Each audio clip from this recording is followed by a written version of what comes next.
Print এবং electronic মিডিয়ার প্রিয় সাংবাদিকবৃন্দ, আসসালামু আলাইকুম ও শুভ সকাল। আপনারা মূল্যবান সময় ব্যয় করে আমাদের এখানে এসেছেন, এজন্য ডিবির পক্ষ থেকে আপনাদের প্রতি কৃতজ্ঞতা ও ভালোবাসা।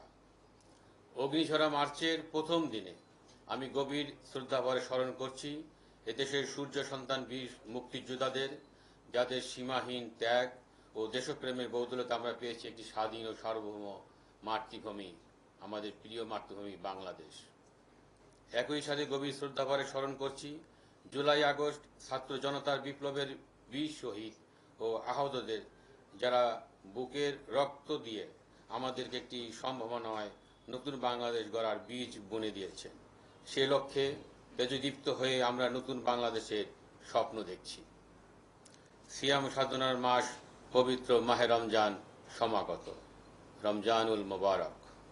বরাবরের মতো এই পবিত্র মাসে নগরবাসীর নিরাপত্তা বিধানের জন্য ক্লান্তিহীন কাজ করে যাচ্ছে ডিএমপির গোয়েন্দা বিভাগ।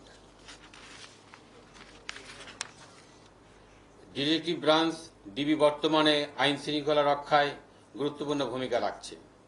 আজ থেকে আমরা ডিবির চলমান কার্যক্রমের পাশাপাশি রমজানকে সামনে রেখে বিশেষ অভিযান শুরু করতে যাচ্ছি।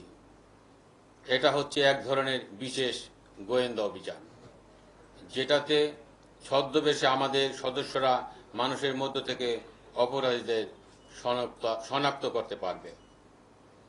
রোজার সময় মানুষের কর্মযোগ্যতা বাড়ে, বিশেষ করে টাকা পয়সার লেনদেন বেশি হয়। শপিং মল, ব্যাংক, বিমাগুলোতে মানুষের ভিড় বাড়ে। রেল স্টেশন, বাস টার্মিনাল কিংবা সদরঘাট সহ অন্যান্য জায়গাতে মানুষের উপস্থিতি বাড়ে। এসব জায়গায় কেউ যাতে নাশকতা না করতে পারে, সেই জন্য আমাদের গোয়েন্দা নজরদারি বাড়ানো হচ্ছে। পাশাপাশি দূরের যাত্রাপথ, বিশেষ করে বাসের কোনো দুর্ঘটনা যাতে না ঘটে, সে লক্ষ্যে গোয়েন্দা তৎপরতার মাধ্যমে আমরা আগে থেকেই ডিবির তথ্য প্রযুক্তির ব্যবহার বাড়াচ্ছি। আমাদের গোয়েন্দা প্রতিবেদন বলছে, চুরি, ছিনতাই, ডাকাতির সাথে যারা যুক্ত হচ্ছে তাদের বেশিরভাগের বয়স 15 থেকে 30-এর মধ্যে। এদের অনেকেই কিশোর গ্যাং, তারা বিভিন্ন অপরাধে জড়িয়ে পড়ছে। আবার কিছু ফ্যাসিস্ট পতিত রাজনৈতিক শক্তি তাদের ইন্ধন দিয়ে অপরাধ কার্যক্রমে জড়িয়ে দিচ্ছে। বিভিন্ন এলাকায় চিহ্নিত সন্ত্রাসী বাহিনীর কথা আমরা শুনতে পাচ্ছি। তাদের বিরুদ্ধে আমরা অল আউট অ্যাকশনে যাচ্ছি। প্রিয় সাংবাদিক বন্ধুরা, আইন শৃঙ্খলা রক্ষায় যৌথ বাহিনী সারা দেশে তৎপরতা বাড়িয়েছে। অন্যান্য নিরাপত্তা বাহিনীও মাঠে আছে। সেখানে গুরুত্বপূর্ণ ভূমিকা রাখছে আমাদের অহংকার বাংলাদেশ সেনাবাহিনী। আমরা বিভিন্ন গোয়েন্দা তথ্য দিয়ে তাদের সহায়তা করছি, যা ভবিষ্যতে আরও বৃদ্ধি পাবে। প্রিয় গণমাধ্যম প্রতিনিধিবৃন্দ, আপনারা দেখছেন মহানগরীতে আইন শৃঙ্খলা পরিস্থিতি ধীরে ধীরে উন্নতি হচ্ছে। আমাদের কাজ হচ্ছে গোয়েন্দা নজরদারি শক্তিশালী করা। আমরা সে বিষয়টিতে গুরুত্ব দিচ্ছি। আমরা আশা করি কিছুদিনের মধ্যে আপনারা আরো ভালো অবস্থান দেখতে পাবেন, সে প্রত্যাশা করছি। জনসাধারণের প্রতি আমাদের আহ্বান, এখন ডিবি পরিচয়ে কেউ গোপনে তুলে নেওয়া বা সিভিল পোশাকে তল্লাশি এই ধরনের কার্যক্রম কেউ করলে আমাদেরকে অবহিত করবেন। পাশাপাশি নাশকতা করতে পারে এমন কোনো তথ্য থাকলে ডিবিকে সহায়তা করুন। আপনাদের পরিচয় গোপন রেখে, সম্পূর্ণ নিরাপদ রেখে আমরা প্রয়োজনীয় ব্যবস্থা গ্রহণ করব। এ দেশ আপনার, আমার, সকলের। দেশে শান্তি থাকলে শান্তি থাকবে জনমনে। দেশকে নিরাপদ রাখতে আইন শৃঙ্খলা বাহিনীর পাশাপাশি জনসাধারণকেও এগিয়ে আসার আহ্বান জানাচ্ছি। গুরুত্বপূর্ণ মামলা তদন্ত থেকে আরম্ভ করে চিহ্নিত অপরাধীদের গ্রেপ্তারপূর্বক আইনের আওতায় নিয়ে আসতে আমরা বদ্ধপরিকর।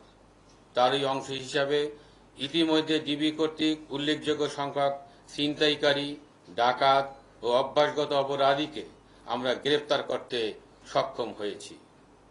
গুণগত মান বজায় রেখে এবং অপরাধের গুরুত্ব বিবেচনায় ডিবি কাজ করে থাকে।